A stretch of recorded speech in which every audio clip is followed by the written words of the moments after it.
Hello and welcome back to another episode of Critical Reactions with your host Bryan. We're going to wrap up today with some brand new music. This one came out back on January 8th. It's a single from an upcoming album that'll debut in March 1st. The album and this song is called Anthesis. The band is Suldusk. I don't know anything about this. I just got an email from Napalm Records that said, hey, we got a new song coming out. And I was like, yeah, I haven't done new music in a while. Let's check it out. So here we go. Check it out. We got some Suldusk and Thesis.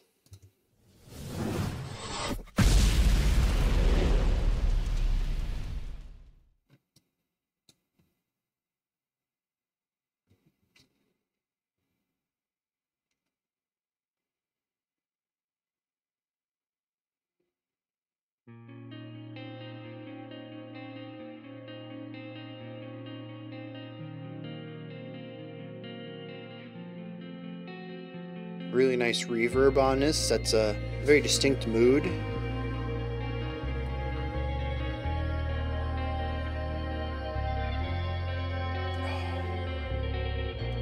Yeah. The tremolo picking sounds great. I love the vocals, the airiness of them over top it all.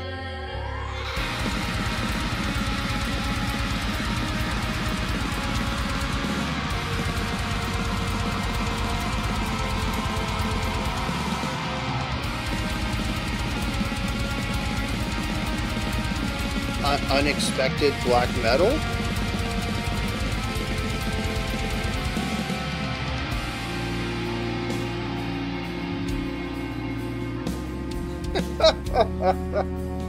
That's even better. Temporary unexpected black metal.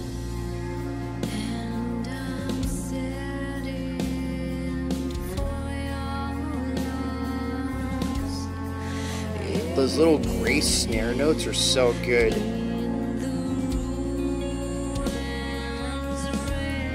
They're ghost notes that are played so close to the actual downbeat.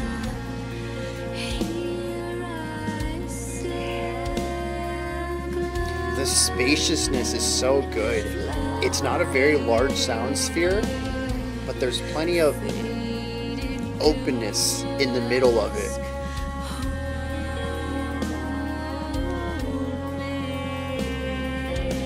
The little rhythmic variations on our ride. Oh, we have a cymbal over here too. I like that. The double cymbal polyrhythm where one of the hands is still coming back to the center to hit the snare with those graces. Like, dang, it feels like a three-handed thing. I want to see a live version of the drummer doing this.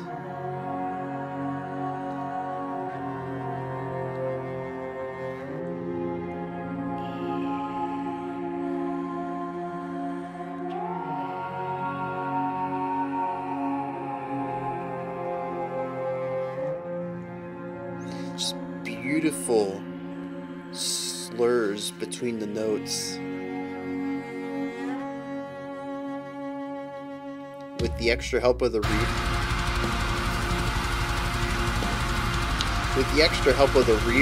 there's a real metamorphosis element to those chords.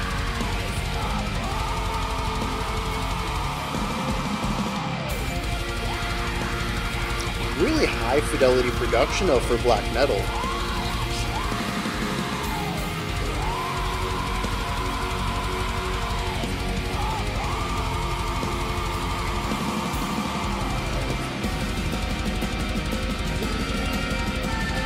Shifting over to threes.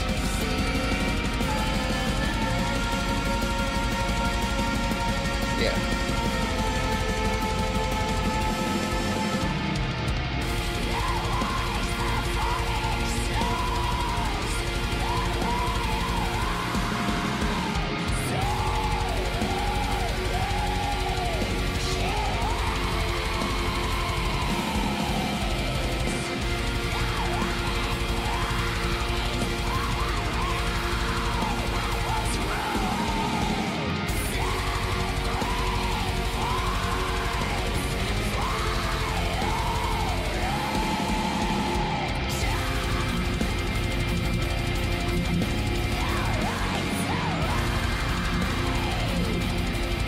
Back to the 3.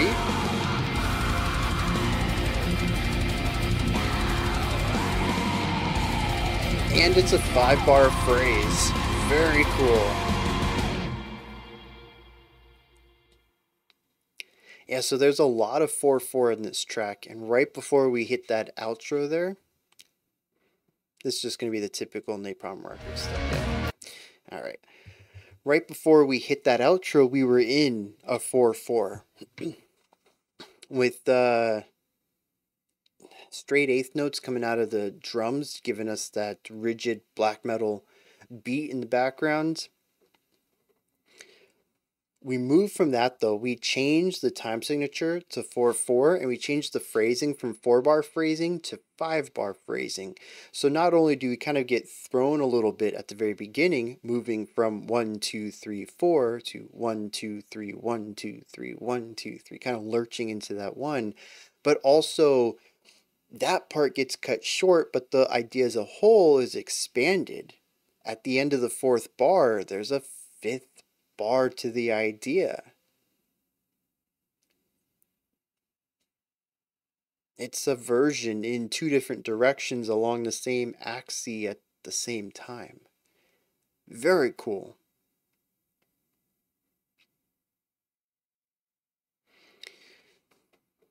I don't know how I feel about this yet, though. Y'all know my relationship to black metal. It's not great. There's some stuff on the fringe that I enjoy, and this is certainly closer to that, but it is definitely unexpected.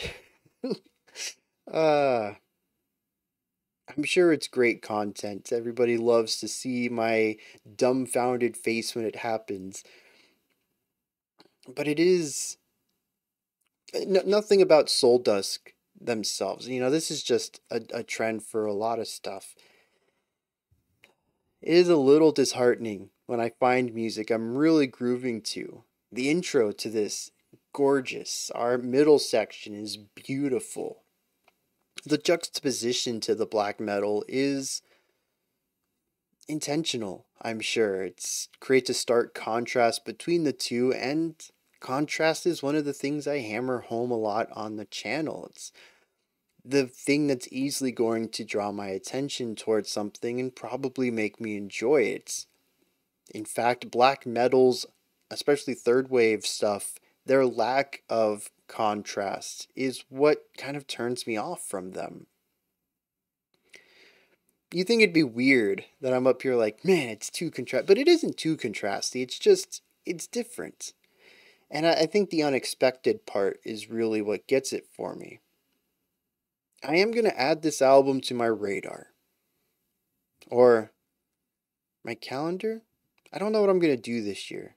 I used to have a calendar of all the releases, and it just cluttered up my calendar, because it's my everything calendar. It's got my work schedule, my kid's school schedule, media releases, like if, you know, a new show comes out, like right now. Earlier this week on, what was it, Tuesday? I think Echo started on Disney Plus. That was in the calendar.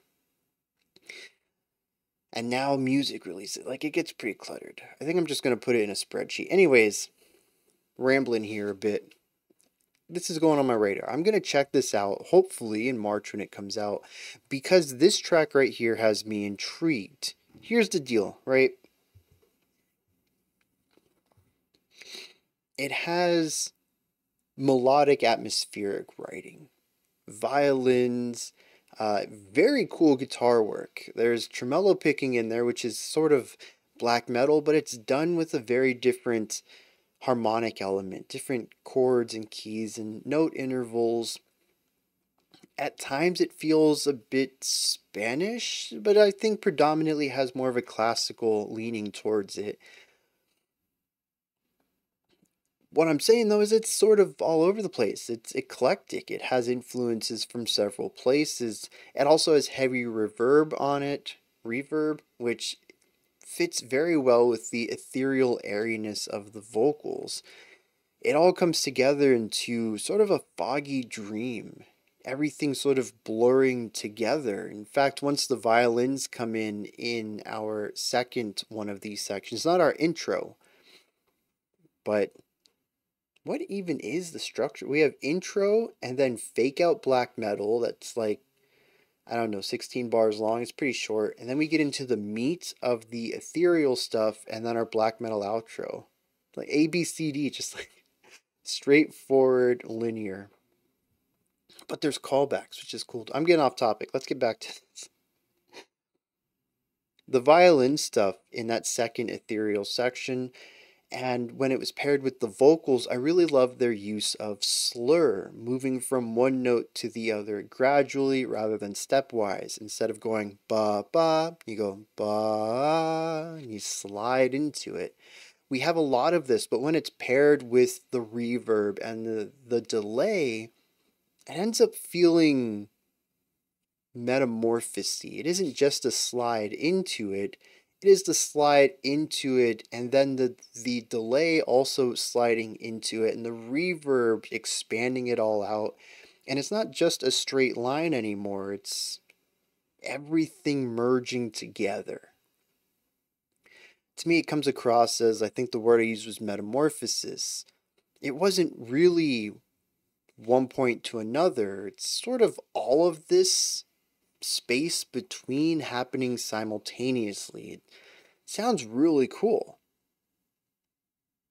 It's also what gives it that haziness, the fogginess. The ethereal vocals certainly help.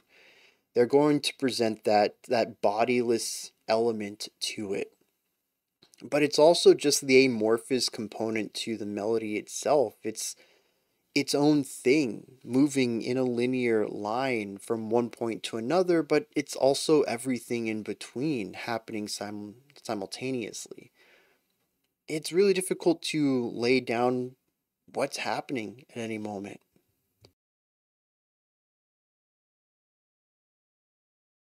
It's just a beautiful section from start to finish.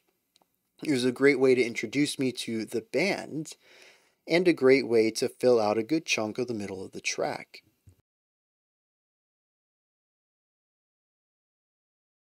There's plenty of layers in here as well, and we do get a small variety of rhythmic ideas across the multitude of instruments playing. It's just gorgeous, semi-dreary, atmospheric writing. And I loved every minute of it. And that sort of made the black metal parts hit harder. Maybe even just for me particularly, though I think the contrast and dynamics between the two styles is going to catch a lot of people off guard who aren't familiar with Suldusk, assuming that this is something they do often. And that just dawned on me. Maybe this is like an intro track since it's also the title track, and maybe everything else is straightforward black metal. I don't know, I guess we'll just have to wait till March. I'll toss the album in, we'll see what's going on with it. Anyways, the black metal part is, it's a jump. It's different. It hits hard because of what I talk about all the time is contrast. If you want your heavy sections to feel heavy, put them up against light sections. This is a very extreme measure of that, but you can see just how effective it is. We're not just having black metal. This black metal feels like a punch to the skull every time it kicks in. And the soft ballad should be soothing and haunting regardless, but feels more so because we know what the weight and impact of the rest of the song can be. It's what makes the return to the ethereal section more effective than the intro itself, especially given how short the first black metal section is. Contrast is effective, and this may be one of the most clear examples of that. Also, I'm going to go on a small little tangent right here. Napalm Records, bro, what is going on here? Your left video seems to be aligned properly, but the right one is not. unless it's supposed to be that way. I don't know. I keeps drawing my eye to it, and I think I'm just gonna have to close this window so I stop looking at it, but I can't unsee it now, and I find it very unprofessional. Mostly joking, but I'd still fix it if I were you. Alright, I've closed that window. The black metal section is very effective at what it does. It is a lot of what black metal does as well. 16th notes, 8th notes, constant rigid rhythmic ideas. There isn't anything about playing around with note length. If one note is an 8th note, you can guarantee that at least for the next 30 seconds, every note will be an 8th note. It is about the rigidity and consistency and the weight that that brings.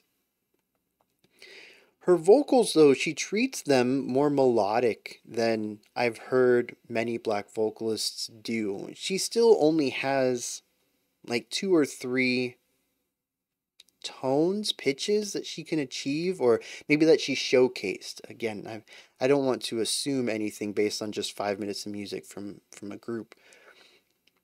But when we listen to her hold out these long, shrill shrieks,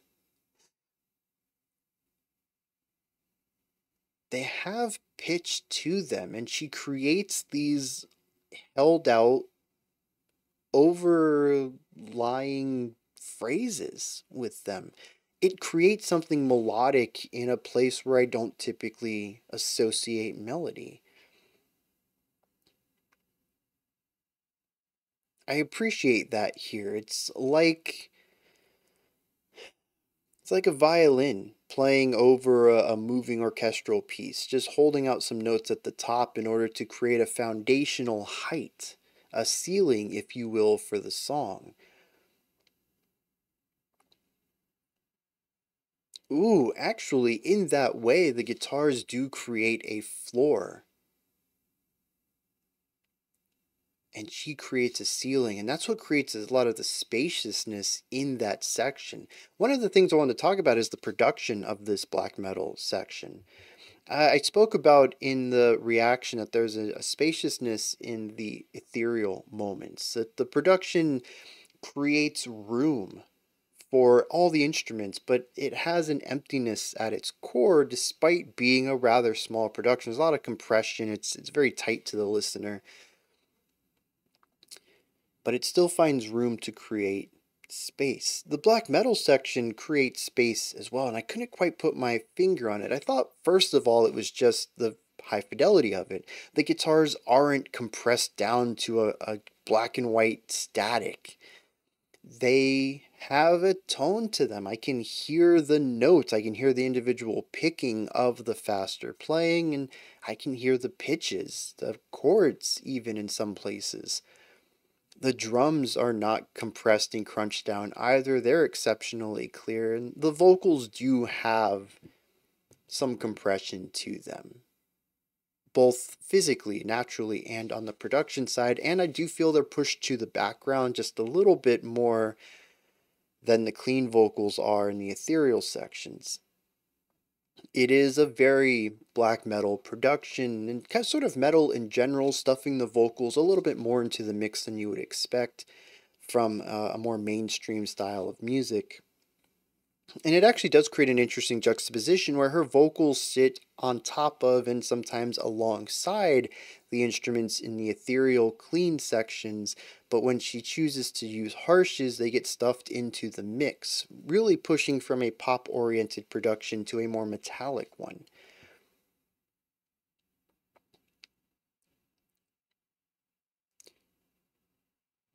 But I found, like I said, I thought it was the high fidelity-ness of it, but I do think that it's this distance. A little bit of it is probably the pitch. The guitars are a bit lower, the bass is lower, and she just has these really high harshes sitting on top, and that creates an illusion of distance between them vertically. That may be where the spaciousness comes from. It's not like it's missing mids. I think it's EQ'd exceptionally well for what it's doing and sounds good.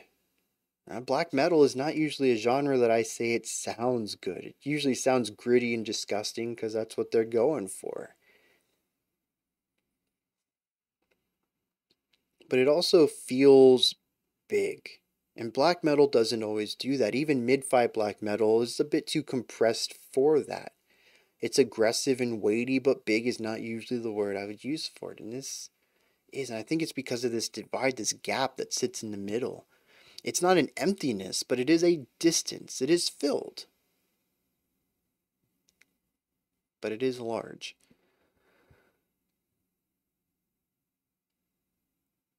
As usual, I want to end this just by saying that I'm intrigued. And for black metal to intrigue me is usually one of the best compliments I can give the genre.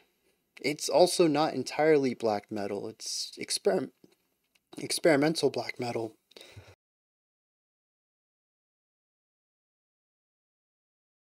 Or maybe progressive black metal.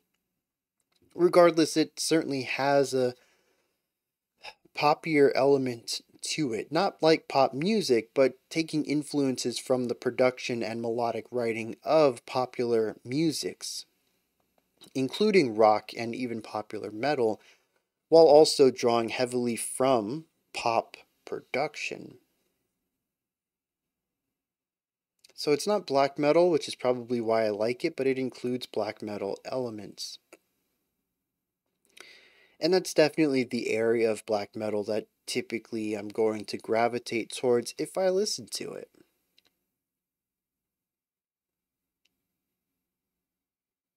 I'm going to check out some lyrics and then we're going to wrap this up. So there aren't any. Well, no, that's not entirely correct. The song has lyrics, I just couldn't find any. It seems that they're not released yet, according to Genius, which makes me think that some of Genius's lyrics, or maybe all of them, are directly from labels and artists, which would be pretty cool.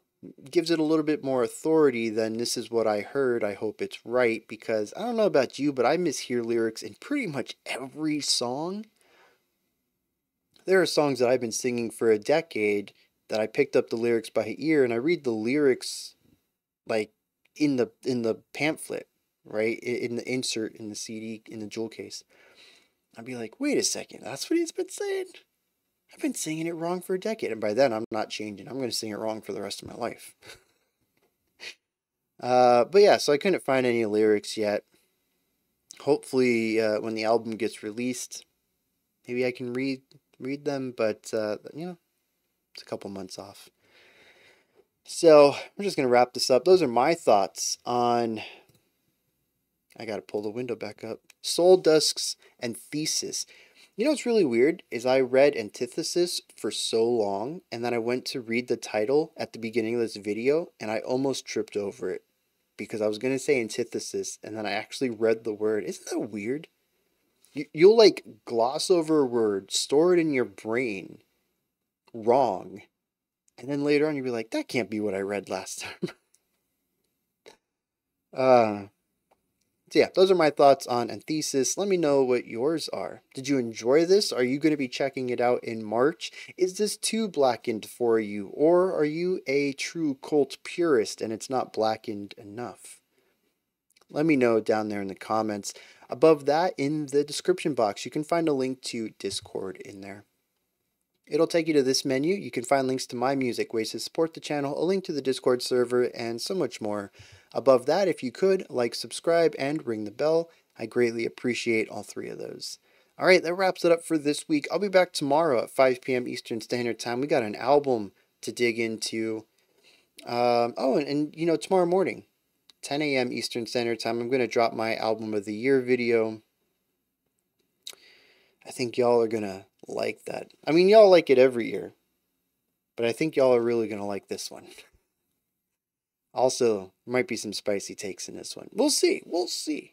Until next time, remember to be critical, not cynical of the music you listen to, and have a fantastic morning, afternoon, or evening whenever you choose to watch my videos.